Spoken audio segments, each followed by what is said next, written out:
Good morning, everybody, and welcome to this event that I'm very delighted that you can join me today. We've got a fantastic panel joining us today in person and remotely.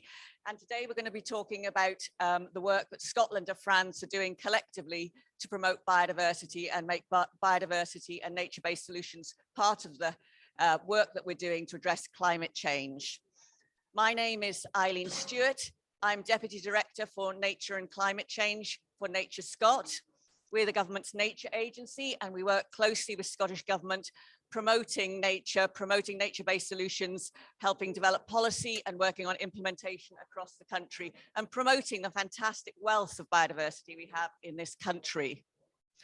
So I'm delighted today to have with me, we have Ms. McCallan, who is the Minister for Biodiversity and Land Reform for Scottish Government. We also have with me on the chair in the studio or in the set today, we have Maud Levier, head of IUCN, the French committee.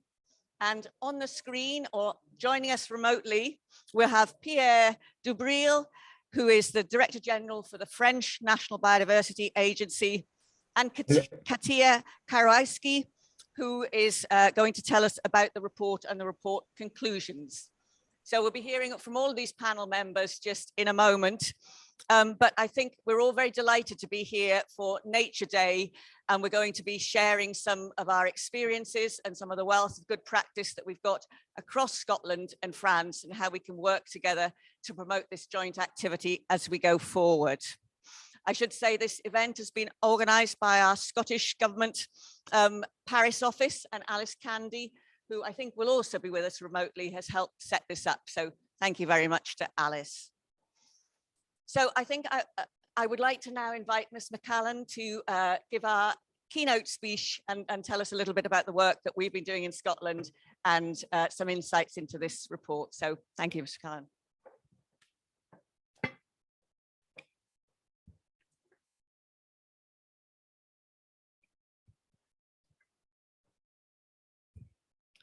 Thank you, Eileen. I hope you can all hear me okay with this microphone. Excellent.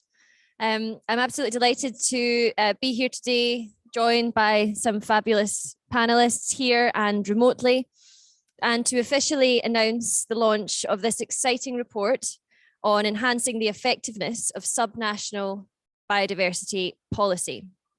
Indeed, as Eileen said, our team in Paris have worked very closely with our valued partners at the French Biodiversity Agency, as well as French local authorities and organisations. And it's really lovely to be gathered with you here today in Glasgow for COP26. I should like to take the opportunity to particularly thank the OECD Environment Directorate and the Centre for Entrepreneurship, SMEs, Regions and Cities for your hard work and for delivering this valuable report. My personal thanks also go to Pierre down the line for his continuous support. I know that your team fed into this work from very early stages, and we're most grateful. Indeed, 42 French towns, cities and regions signed the Edinburgh Declaration, which is more than any other European country. And thanks to our collaboration, we were able to fund this research project back in January 2021. The final report that is being published today stresses the pivotal role that subnational governments can play in addressing biodiversity loss, and it highlights the examples of good practice both in Scotland and France. And those examples of leading practice can be adopted in other parts of the world and should help inform our decisions to reach our mutual climate and biodiversity conservation targets. And I very much look forward to Katia's presentation of the findings later in the session.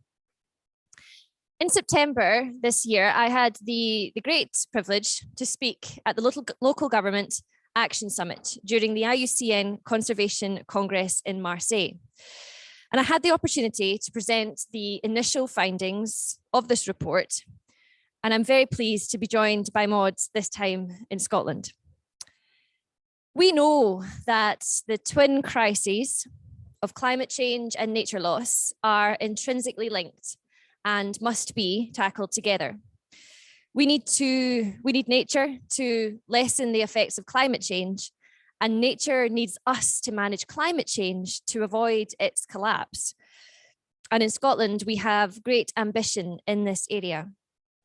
Our statement of intent on biodiversity, published last year, reflects Scotland's increased ambition for improvements in biodiversity. It makes several new commitments, such as to protect 30% of Scotland's territory by 2030, to introduce new nature networks, building upwards from local partnerships rather than being centrally driven and top down. And as part of our agreement with the Scottish Green Party, we are working towards the overarching goal of halting biodiversity loss by 2030 and reversing declines by 2045. Within a year of COP15 in Kunming, we aim to publish a new biodiversity strategy, followed by an underpinning 5-year delivery plan, which will help guide our approach to protecting habitats and vital ecosystems. And over the next 5 years, we will take advice from leading experts appointed by our First Minister, Nicola Sturgeon, to be her environmental counsel on international best practice for climate and nature action. We will also invest an additional £500 million in our natural economy to tackle the biodiversity crisis, and we will designate at least one new national park by the end of this Parliament. We will also increase our woodland creation targets to 18,000 hectares per year by 24-25, and increase the annual native creation, the annual native species creation target within that from at least 3,000 to at least 4,000 hectares. And we will significantly increase the rate of peatland restoration in Scotland as one of those transformative actions that we can take to tackle biodiversity, to sequester carbon, and indeed to create good green jobs, often in our rural areas. We welcome the emphasis in the OECD report on both urban and rural interventions. Working on behalf of the Scottish Government, Nature Scot, who Eileen joins us from, is the lead partner for the Green Infrastructure Strategic Intervention, part of the sustainability strand of Scotland's 2014 to 2020 European Regional Development Fund programme. The GISI is a major programme funding the creation and improvement of multifunctional green infrastructure in the 20% most deprived areas of Scotland, and our biggest contribution to the delivery of the Central Scotland Green Network, which is the largest in Europe. The GISI helps to enhance quality of life by improving accessibility and amount of green infrastructure in deprived areas of Scotland's major towns and cities. Our communities benefit through the delivery of successful multifunctional places which achieve multiple outcomes, addressing inequalities, providing opportunities for better health and well-being, and supporting sustainable economic growth whilst improving people's connection with nature, creating habitats for biodiversity, and addressing environmental issues, including climate change. The projects that we fund implement nature-based solutions, which also tackle key societal issues. Around £15 million of ERDF has been allocated to 14 capital projects in deprived areas of urban Scotland, and these will create and improve multifunctional green infrastructure in areas of identified need. Along with match funding, this will amount to an investment of up to £40 million. This funding has been distributed to projects covering the lowlands and uplands and highlands and islands of Scotland, as well as 11 smaller community projects. Now, this has just been a flavour, folks, of some of the leading actions that Scotland is taking. But these challenges that we face can only be tackled together. Hand in hand with our French partners, I am confident that we can go on to achieve a great deal more.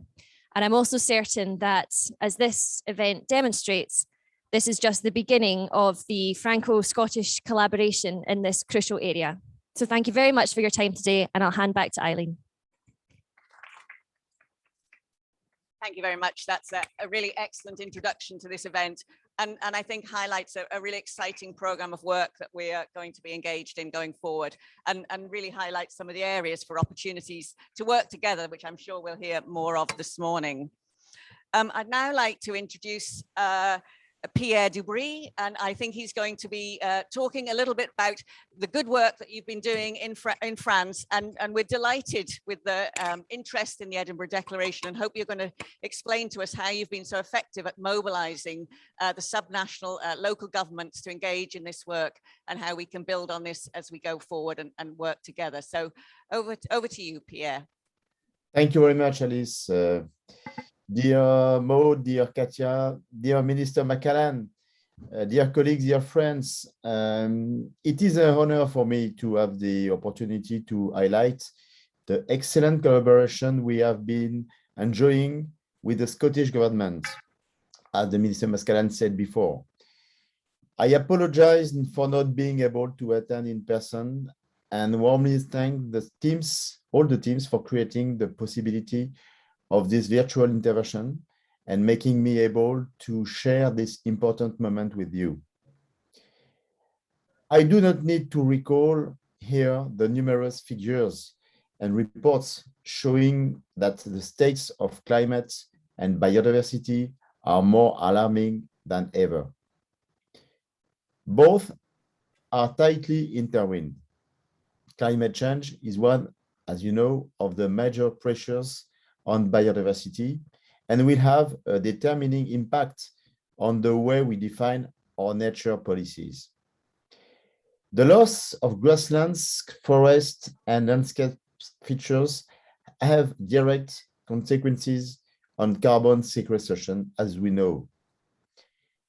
If we want to face such challenges, we will need global ambition, which is the aim of this COP26, but also concrete, tailor-made implementation and the mobilization of all stakeholders to protect even the most ordinary landscape.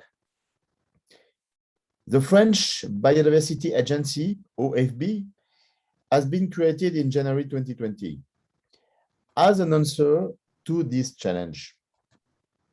As a national agency, we merged to the expertise and competencies of former existing public bodies. We have the responsibilities in the fields of water, protected areas, and wild fauna and hunting. And our role is to mobilize stakeholders for biodiversity with a specific attention to local and regional authorities. In France, cities and regions play a large role in the implementation of the commitments taken in the Global Biodiversity Framework.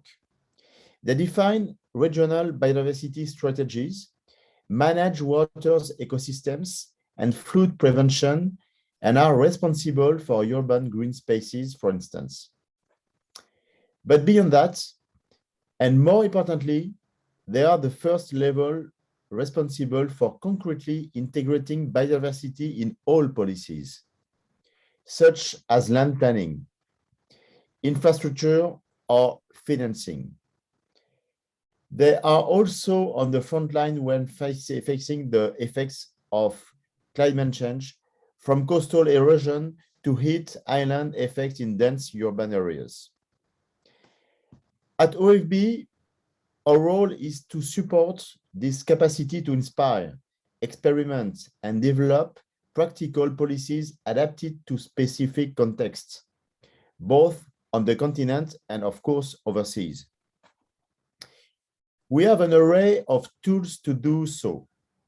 The Biodiversity Capital Award rewards the most outstanding ambitions and practices at all levels to show that acting for biodiversity is possible, useful, and easy. Our territories committed for nature label, which is called 10 or 10, assesses and recognizes local biodiversity action plans allowing the creation of a community of exchange and encouraging improvement and the development of new projects.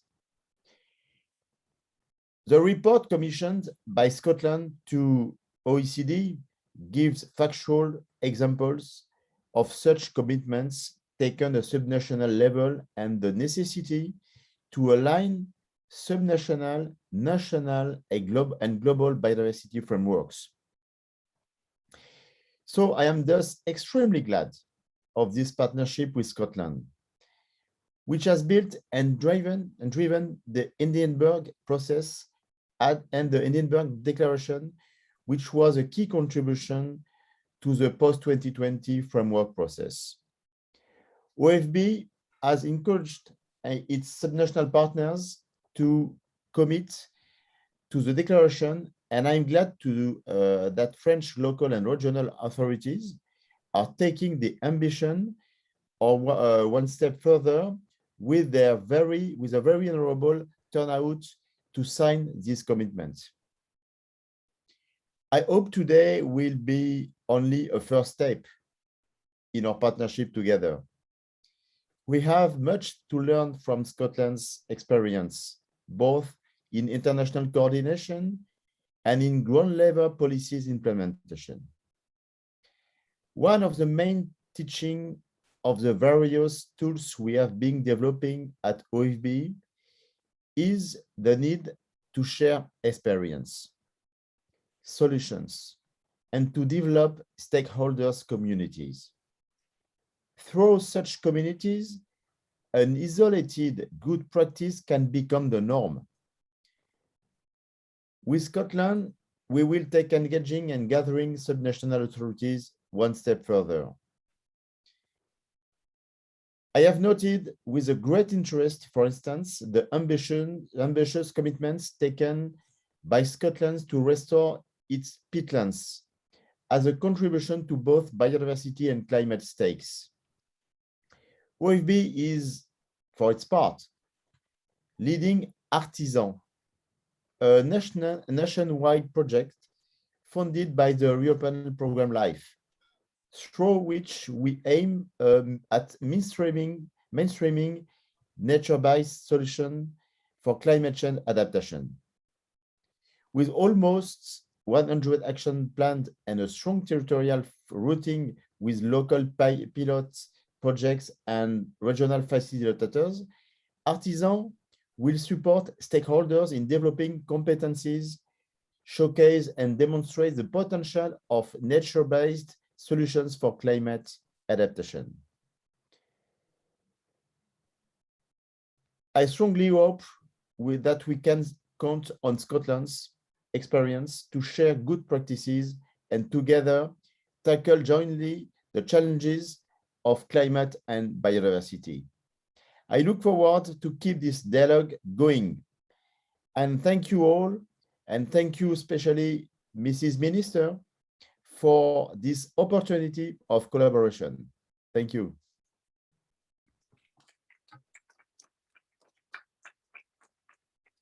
Thank you so much, Pierre. And you said a number of things that I will take home, but I think the most important message you gave is that our regions and our local areas are on the front line of climate change, and they're the ones that will be impacted, and they need to be the ones to help us find the solution. So I think that's what we're trying to do today. And we need to continue to share and learn from the good practice that is underway and make sure we build on that going forward. Thank you. Okay, I would now like to welcome Katia Karauskis, who I think is also joining us remotely, and she's going to introduce some of the key findings from the report and help us kind of understand what lessons we can take from that going forward. So over to you, Katia. Thank you very much for the invitation to be here today. It's a real pleasure to take part in Climate COP26 and to be able to present the findings of an OECD report that we released today on enhancing the effectiveness of subnational biodiversity policy. And from the outside, I would also very much like to gratefully acknowledge Scotland's support in preparing this report and the warm welcome also by the Minister. So just to start, I mean, we know that it's clear now that climate change and biodiversity loss are inextricably linked. Climate change is one of the 5 key drivers of biodiversity loss. And at the same time, the degradation of ecosystems due to deforestation and other forms of land use change is a key source of greenhouse gas emissions. Moreover, healthy, well-functioning ecosystems are also a major carbon sink and provide people with buffers from flooding and numerous other climate-related hazards. So as mentioned by others, we must therefore tackle climate change and biodiversity loss together. For both of these environmental challenges, it's also clear that all stakeholders need to engage and to scale up action to halt and reverse species and ecosystems decline. So at national level, at subnational level, public and private sector. So this OECD report, prepared jointly by the Environment Directorate and the Center for Entrepreneurship, SMEs, Regions and Cities, focuses on the role of subnational governments in delivering biodiversity outcomes. And subnational governments have a critical role to play, as they are often the ones with implementation authority over numerous different aspects, including land use planning, infrastructure investment, and public service provision. So in the report, drawing predominantly on practices from Scotland and France, as well as several other signatories to the Edinburgh Declaration, the report focused on 3 key issues. The first is looking at subnational strategies and action plans for biodiversity.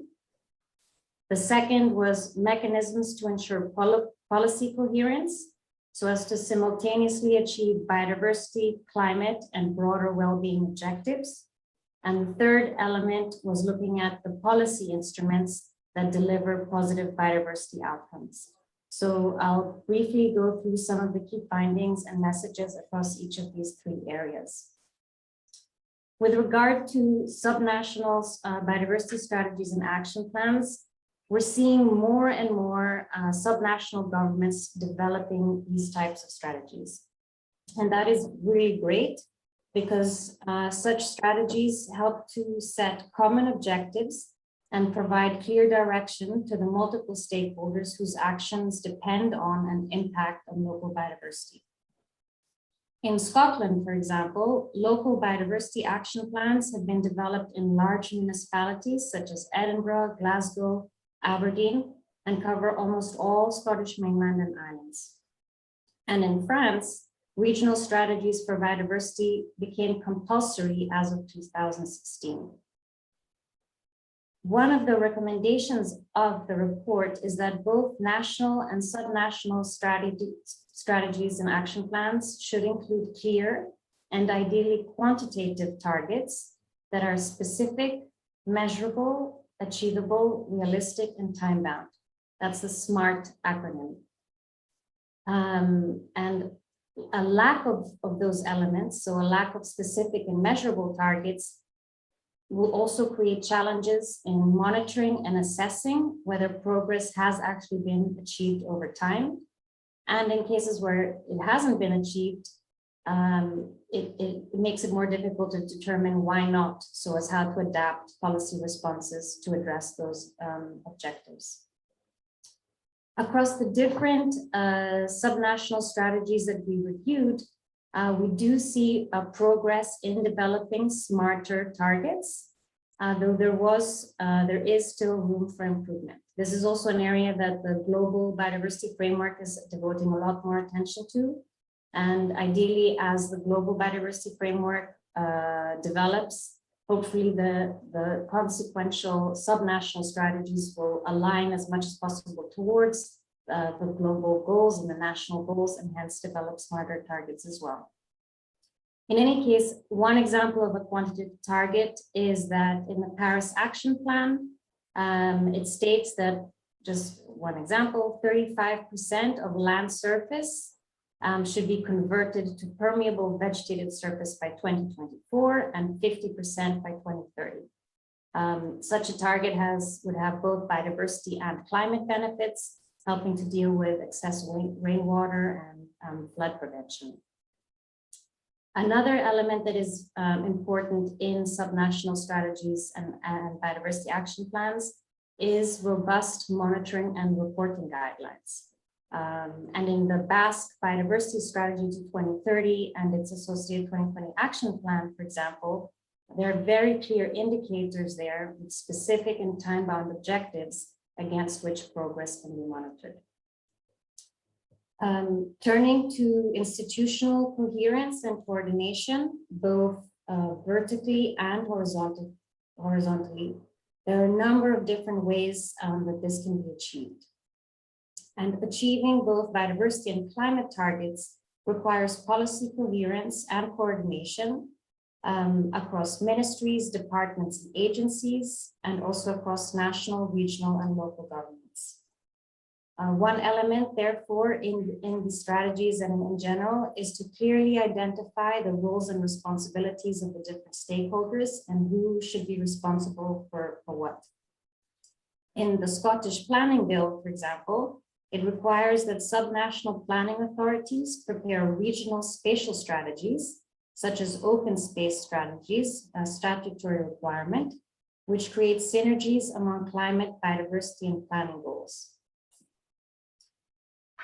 Policy coherence also requires biodiversity considerations to be integrated or mainstreamed into numerous other subnational plans, such as climate action plans, urban, rural, and regional development strategies and plans, among others. A key opportunity for local governments to harness synergies between climate and biodiversity is by promoting and supporting nature-based solutions. And examples that are available in that regard are in Scotland, specific actions included in the Glasgow's Climate Emergency Action Plan is to create new local nature reserves to help mitigate the urban heat island effect while supporting biodiversity. In France, the Paris Rain Plan encourages nature-based solutions, including green roofs, to increase water absorption and rainwater use.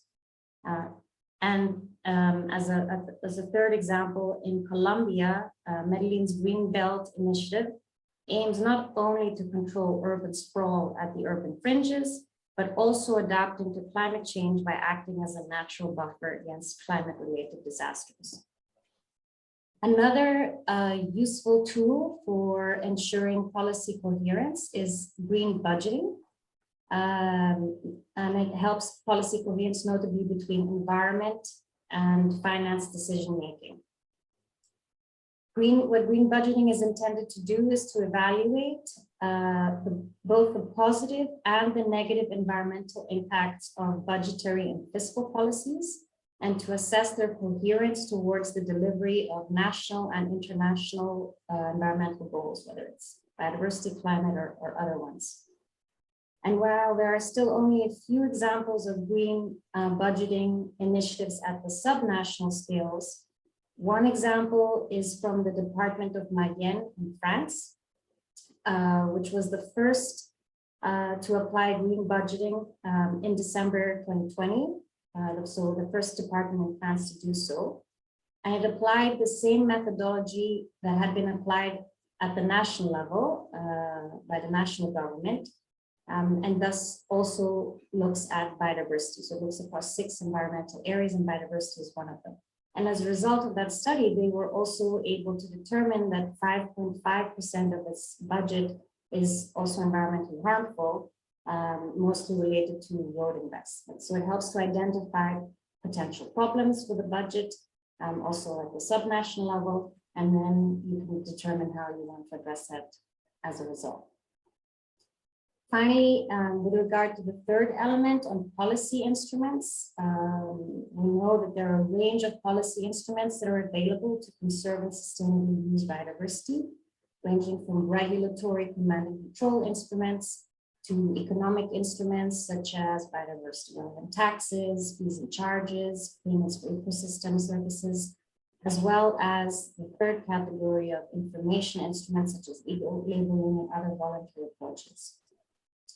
A key advantage of economic instruments is that not only do they provide continuous incentives for more sustainable behavior, but they are also able to mobilize finance, so such as biodiversity taxes, fees and charges, etc. And as part of the work for the report, we had conducted a survey with a number of subnational governments in Scotland and in France. And we found that a number of the subnational governments indicated that lack of sufficient finance was one of the main challenges in scaling up action. So economic instruments have multiple benefits and are also able to mobilize finance. So just as an example, another example in Scotland, the Scottish Borders, which is one of the 32 council areas, introduced a biodiversity offset scheme, which is allowing it to pursue its energy, climate, and biodiversity objectives together.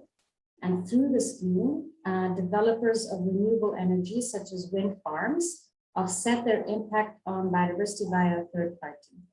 And two such projects, biodiversity offset projects in central southern uplands and Lana Moors, funded by the biodiversity offsets scheme, have together put more than 30,000 hectares under management for the black grouse, which was a conservation priority. In terms of policy instruments, there's obviously no silver bullet. A range of policy instruments should be used together. I just will highlight that one for now. But as I mentioned, the report is out and there are many, many more examples therein. As I mentioned also, the report draws predominantly from experiences and examples from Scotland and France and a few other signatories to the Edinburgh Declaration.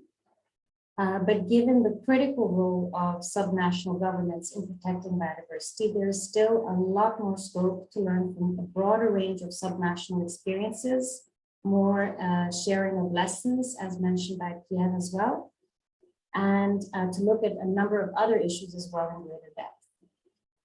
We look forward to further collaboration with Scotland, France, and others in this regard. And as always, the OECD stands ready to support governments at all levels to implement more effective biodiversity and climate policies. Thank you very much.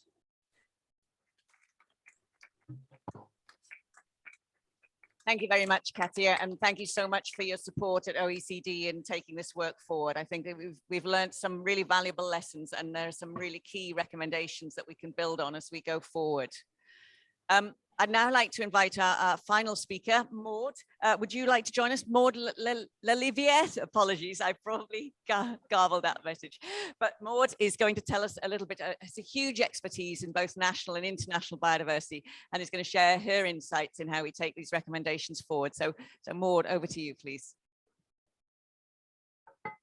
Thank you so much, and thank you to the Scottish government for this event, and especially for the COP. Everything is well organized, and it's a pleasure to be here with you. And I hope next time we will have time to visit Scotland. So hello, good morning, Pierre, and good morning, everyone.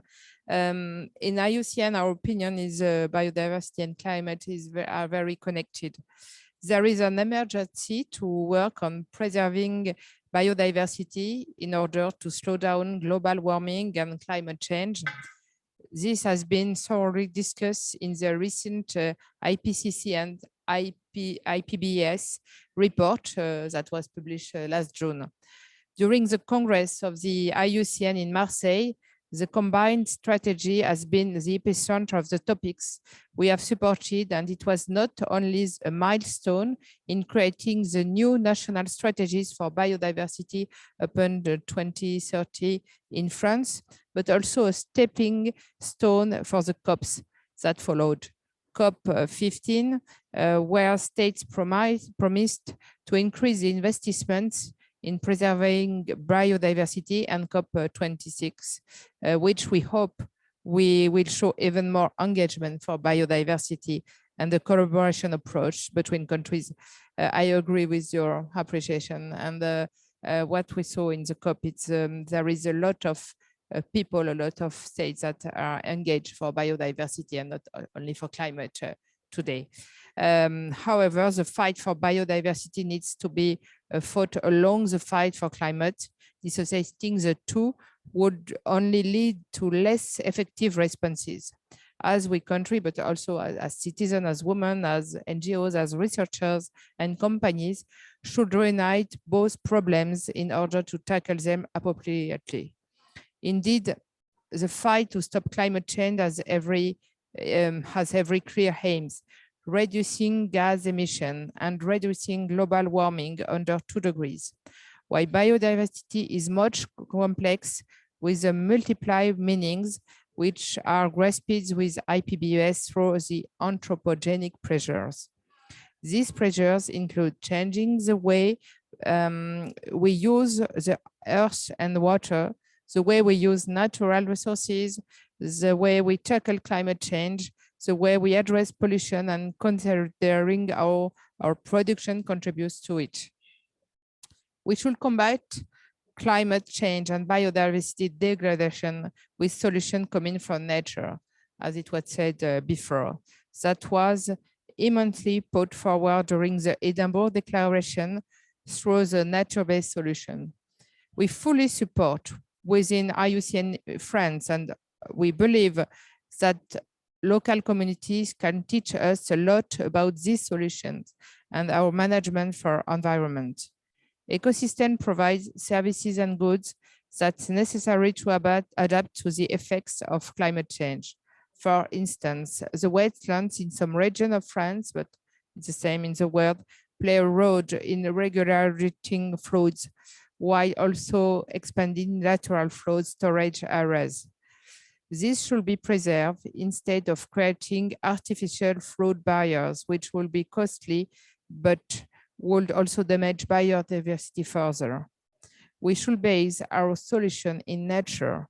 The marine and earth ecosystems allow for better climate, air quality, even in urban areas, and contributes to slowing down climate change through the absorption of CO. This further shows that biodiversity and climate change are interwoven, but more importantly, that we can only be tackled with joint solutions that require that we consider our habits and way of living and in turn, our core values. This should be done with the help of a collaborative approach of researchers, NGOs, citizen companies, and on a larger scale between countries.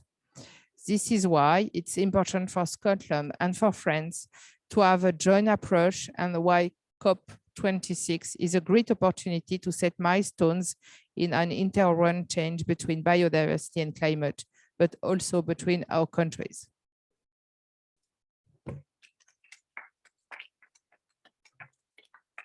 Thank you very much, Maud. A great point to end on. So I think we've had some really great insights there into the work, but also some of the lessons we've learned from the work that's gone underway so far and where we can build on that.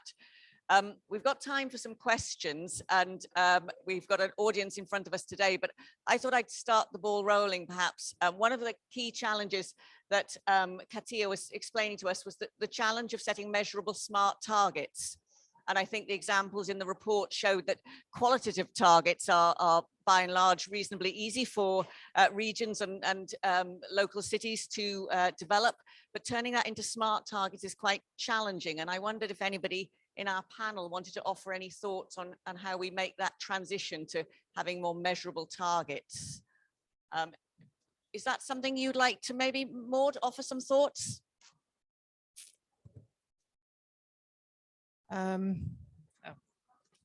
Yes, it's very difficult with yeah.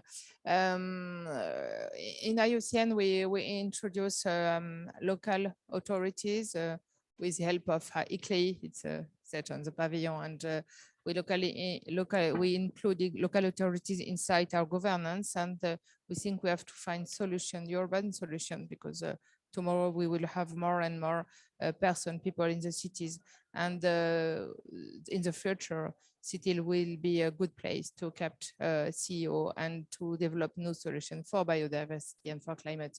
So it's a good way.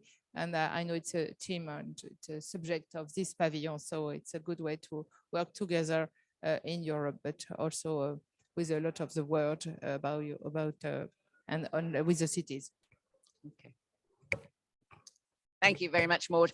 Katia, you've done the work on the report, and so this is something that I know you've explored, and there were some good examples in the report. I wonder whether you wanted to give us an insight into how you think some examples of where that's been done effectively.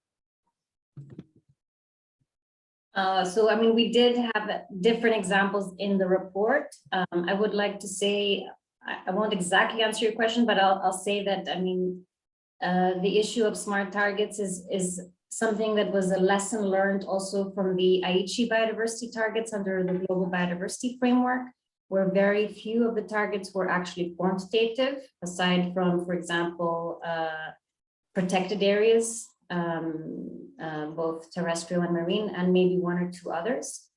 So I hope and I believe that also once the Global Biodiversity Framework has been established, hopefully in April, May 2022, that will at least set the global framework, and then it will ideally trickle down to the national level and allow also subnational governments to bear that in mind.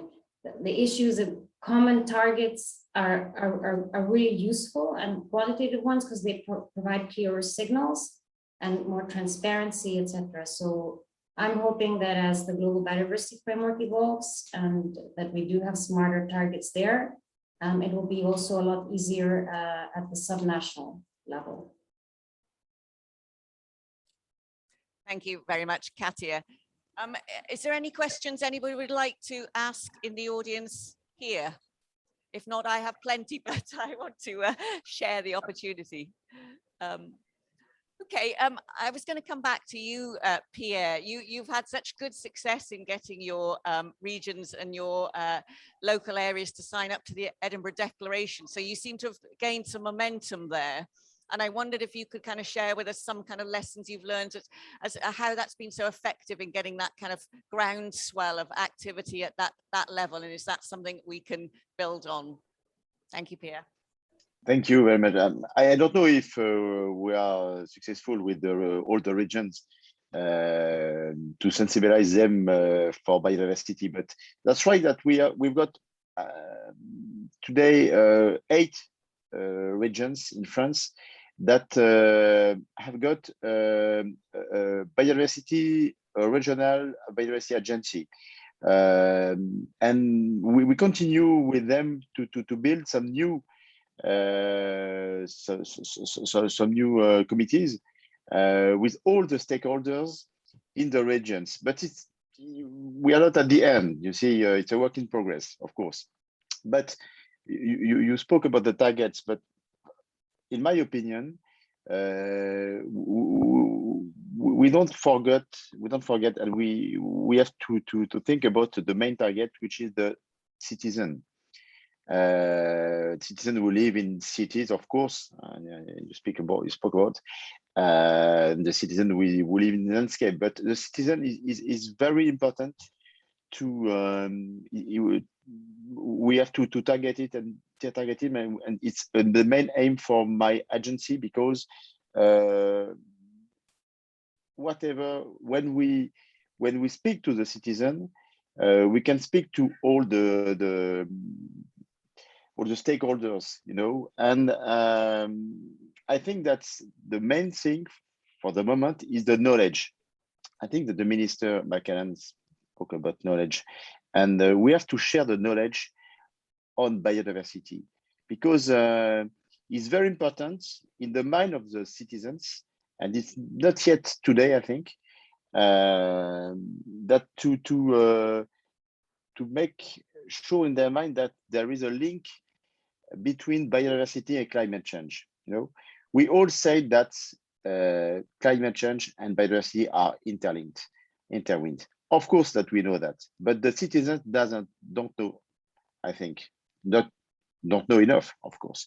So I think we've got this target in common today, and hope so that in the future we will be successful on this plan. Thank you. Thank you very much, Pierre. And I think that's a really strong message that we in the audience here, we understand the intimate connections between climate and nature and the need to tackle both, or we'll be successful at neither. But I think it's still a good job that we need to do collectively in making sure that message is translated to citizens and everybody gets that and understands that nature-based solutions can offer so much more, not just for climate and nature, for people's health. As you said, it's the citizens that will gain from this. And so it really is an opportunity that we need to grasp. We're coming towards the end of our time, but I just wanted to finish maybe on some thoughts about where we go from here and how we build on this partnership and make sure that we continue to work together and share the valuable experience that we've gained. And I wondered, Ms. McCallan, whether you had any thoughts on where we go next and how we build on this partnership.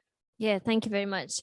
Yeah, just picking up on the point about the targets and the evidence, that's so important for us. And I think it's a really important part of gaining that parity between the climate emergency and the nature emergency, because I'm very conscious that right now the science on measuring emissions, for example, is very well developed. But, you know, as we in government are seeking to deliver a new piece of legislation with recovery targets for nature within it, but understanding that science will be key to that. And that's why collaboration and this report and events like today are so key, because the scale of this challenge and the pace with which we need to move means that we don't have time, frankly, to do this alone. We must collaborate with one another. We must share ideas, to share in the opportunities, but also to recognize the challenges, because let's face it, climate change and nature loss are intrinsically linked. But as we seek to solve the problem, there will be occasions when they are in conflict. And it will be at those occasions, as well as the opportunities, that networks like this are so valuable. So I think I'll leave it there, but just thank everybody very much again for their contribution to this really important work. And I very much look forward to working with everyone going forward. So thank you very much. Great, thank you very much. And what a great moment to end on, and really good that science, we understand, you know, science has to be at the heart of this, but we also need to take action. And we are delighted to have such a good, strong relationship with our French partners. And I hope we can build on that and bring you back at a time when we can have more time, I think, to go out and see some of the work on the ground. You mentioned peat restoration, Pierre. We are building on a good foundation, and with additional money from Scottish Government, we are going to accelerate our work there. So really good lessons to share there, and you have so much that we can learn from as well. So it's been my pleasure to chair this discussion today and have our partners, our French and our Scottish partners in the same room virtually this time, but hopefully in person going forward. So I'd like to thank very much our speakers today. So maybe we can collectively thank the speakers for their time and for their words of wisdom, and hope we can all work together on this going forward. So thank you so much.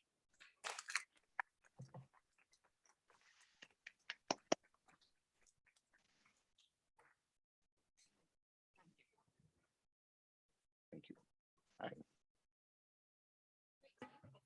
Well, I'm slightly conscious when they run over, it just makes it complicated for everybody else. So